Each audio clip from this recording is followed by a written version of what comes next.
Ho ampitomboana mandrakariva ao aminareo ny ry-havana, ny fahasoavana sy ny fiadanana avy amin'ilay Andriamanitra raisy Jesoa Kristy tompony finoantsika. Amen. Hivavaka isika. Jesoa malalo, Jesoa mpamonjy, Jesoa mpanavotra, Jesoa ilay tompo tia anay, ilay mihevitra anay mandrakariva ka manolotra ny tsara sy ny sarobidy indrindra ho anay, indrindra ny famonjena izay nataonao teo amin'ny hazo fijaliana.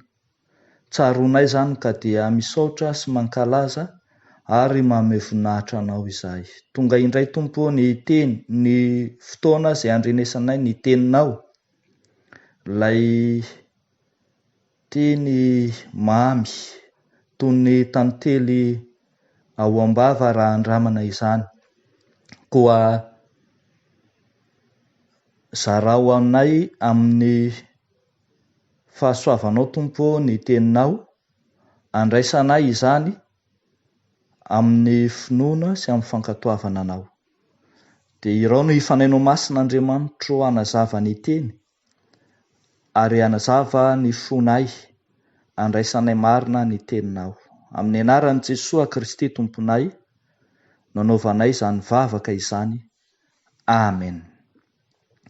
Mofinaina voalahatra ho antsika indray ry havako amin'ny teny ity dia hitantsika eo amin'ny filazantsara araka ny Jaona toko 4, ny andininy 420 hatramin'ny 420. Jaona toko 4, andininy 420 hatramin'ny 420. Amin'ny anaran'i Jesoa no amakiana ny teny. Ary Jesoa taminy, andeha ary antsoy ivadinao ka mankanesa aty. Raha vehivavy namaly ka nanao taminy hoe tsy manambady aho. Ho Jesoa taminy, marina ihany izay nolazainao hoe tsy manambady aho, fa efa nanambady indimy ianao sady tsy vadinao izay itoeranao ankehitriny. Marina izany voalazanao izany. Hoy raha vehivavy taminy, Tompoko, hitako fa mpaminany ianao. Ny razantsika nivavaka teto amin'ity tendrombohitra ity, fa ianareo kosa milaza fa any Jerosalema no tokony hivavahana. Ho Jesoa taminy, raha vehivavy, mino ahy fa avy ny andro ka tsy amin'ity tendrombohitra ity na any Jerosalema aza no hivavahanareo amin'ny iray. Ianareo mivavaka amin'izay tsy fantatrareo, izahay kosa mivavaka amin'izay fantatray, satria avy amin'ny jiosy ny famonjena. Fa avy ny andro sady tonga ankehitriny, raha ny tena mpivavaka hivavaka amin'ny iray amin'ny fanahy sy ny fahamarinana, fa ny iray koa mitady ny mpivavaka aminy ho tahaka izany. Andriamanitra dia fanahy, ary izay mivavaka aminy tsy maintsy mivavaka amin'ny fanahy sy ny fahamarinana. Ray masonao, manamasinanay amin'ny fahamarinana, ny teninao no fahamarinana. Amen. Ry havako malala amin'ny Tompo, ity mofinaina ambany masontsika ity dia mampiseho amintsika ny dingana izay nolalovan'ilay vehivavy Samaritana niainga teo amin'izay maha izy azy ny tenany, amin'ny maha vehivavy mpatsaka azy, vehivavy Samaritana azy, tonga tany amin'ny fanekena an Jesoa ho Mesia. Efa mamaky isika ry havako eny amin'ny andininy 520 sy ny 620 dia ho Jesoa hoe, ho ilay vehivavy taminy fantatro fa avy ny Mesia, ilay atao hoe Kristy, ka rehefa tonga izy dia ambarany amintsika ny zavatra rehetra. Ho Jesoa taminy, izao izay miresaka aminao no izy. Everiko fa tsy tokony ho afaka sarahana amin'izay mofinainantsika teo izany, izay manambara indrindra ny fandraisany ity vehivavy ity any Jesoa ho Mesia. Andeha ro jerentsika ry havako ny dingana ankatoavana ny Mesia, ny dingana ankatoavana na andraisana na anekena any Jesoa ho Mesia. Voalohany dia amin'ny alalan'ny tenin'Andriamanitra, amin'ny alalan'ny tenin'Andriamanitra. Eo amin'ny andininy 240 hatramin'ny 720 dia hitantsika i Jesoa izay namoaka ny tsiambaratelon'ilay vehivavy, ilay maizy azy an'ilay vehivavy no navoakan'i Jesoa ny amin'ny hoe efa manambady indimy izy ary tsy mbola vadiny aza izay eo an-tanany eo amin'ny ankehitriny. Taorian'izay dia nanaiky ny mahampaminany an Jesoa ilay vehivavy. Midika izany ry havako malala fa ny teny hoe mpaminany dia azo andikana ihany koa ny hafatr'Andriamanitra na ilay tsorintsika hoe ny tenin'Andriamanitra.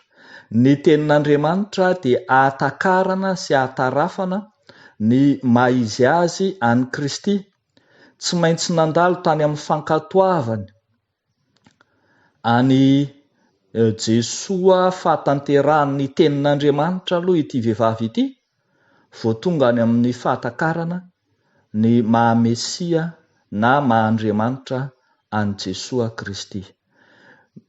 Raha hitantsika ry havako hatramin'ny andininy voalohany mihitsy dia miandalana sy tsikelikely ny fisokafan'ny masom-panahy ity vehivavy Samaritana ity sy ny fahafantarany an Jesoa. Eto dia ny mahampaminany an Jesoa no takany, kanefa tsy tonga tany amin'izany fahatakarana ny mahampaminany azy izany mihitsy izy raha tsy nahafantatra ny maizy azy ny tenany, ny momba ny tenany manontolo, ny fiekeny fa mpanota izy, ny fiekeny fa ratsy fitondran-tena izy, ary dia ahariary ao amin'ny soratra masina ny maizy azy an Jesoa.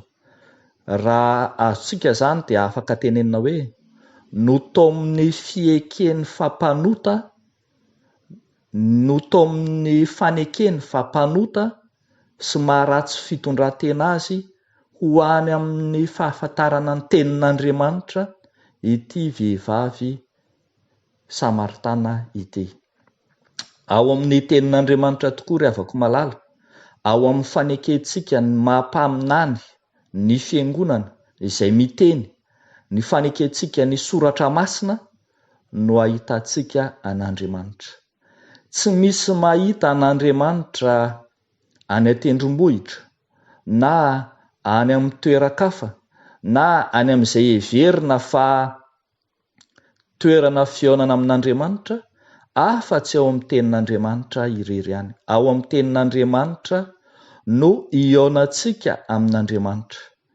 Tao amin'ny fahotantsika na ny fiekentsika ho mpanota ho ao amin'ny tenin'Andriamanitra isika, ary ao amin'ny tenin'Andriamanitra no ahitantsika ny maha-Kristy, ny maha-Andriamanitra any Jesoa Kristy. Fa ny zavatra faharoa ry havana malala izay hitantsika amin'ity mofinaina ity dia ny hoe amin'ny alalan'ny vavaka no anekentsika any Kristy. Ny andininy 20 hatramin'ny 420 dia miresaka vavaka. Samy mivavaka daholo, na ny Samaritana na ny Jiosy, izay ambaran'ilay vehivavy eto fa iray fiaviana ihany, iray razana ihany, kanefa ahariarin'i Jesosy Kristy kosa fa vavaka samihafa no ataony. Ny Samaritana mivavaka amin'izay tsy fantany, ny Jiosy mivavaka amin'izay fantany. Ary ny kristianina aza mbola tao amin'ny Jesosy kokoa hivavaka amin'ny fanahy sy ny fahamarinana. Ny fitarihan'ny fanahy amin'ny mivavaka izay ataontsika ry havako malala no mitona antsika hifandray marina amin'Andriamanitra marina, ary ny fanekentsika hivavaka marina, izany le hoe vavaka amin'ny fahamarinana, no hisokafan'ny masom-panahintsika ihany koa hifandray amin'Andriamanitra marina, dia ilay Jesoa Kristy, ilay Mesia izay tonga voaositra hamonjy izao tontolo izao. Tsy izay rehetra mivavaka araka izany dia mihaona amin'Andriamanitra. Tsy ny toeram-pivavahana araka izany no tena zava-dehibe hihaonana amin'Andriamanitra, fa ny vavaka tarihin'ny fanahy, ny vavaka amin'ny fahamarinana no indro fepetra fototra ilain'izay mivavaka marina.